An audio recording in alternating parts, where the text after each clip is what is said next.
கௌரவ விரிவுரையாளர்கள் இவர்களுக்கு பாரதிதாசன் பெயரை தாங்கிய பல்கலைக்கழகத்தில் 13 மாதங்களாக ஊதியம் கொடுக்காமல் இந்த அரசு, ஆனால் கருணாநிதி புகழ் பாடுவதற்கு 50.9 கோடிகளை ஒதுக்கிற இந்த அரசு கல்வியை கற்றுத் தருகிற மாணவர்களுக்கு, பேராசிரியர்களுக்கு 13 மாதங்களாக பாரதியார் பல்கலைக்கழகத்துடைய பேராசிரியர்களுக்கு பணம் கொடுக்கல.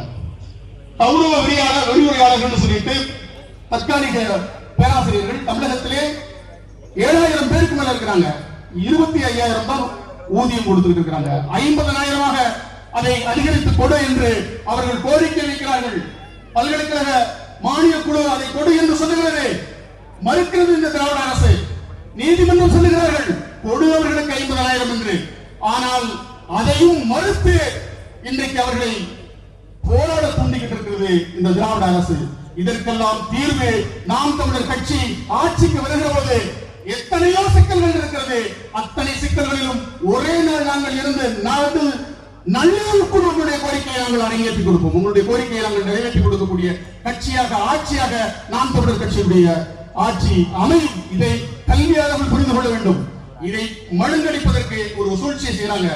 திராவிட கருத்தியல் ஆசிரியர் சங்கம், திராவிட கருத்தியல் பரப்பும் ஆசிரியர் சங்கம் என்று ஒன்றை உருவாக்கி இருக்கிறார்கள். கோவை செடிகளும் உதயநிதி என்கிற அந்த குமுட்டை, அது ஒரு குமுட்டை, உளுமுட்டை, இதெல்லாம் சேர்ந்து. எனவே ஒருபோதும் நீ திராவிடத்தை இந்த மண்ணிலே வாழ வைக்க முடியாது. திராவிடத்திற்கு 2026 சாவுமணி அடிக்கிற நாள், 2026 தமிழ் தேசிய அரசியலுக்கு அடிக்கல் நாட்டுகிற நாள். 26 எங்கள் அண்ணன் செந்தமிழன் சீமானை நாங்கள் அணியினை ஏற்றுவோம்.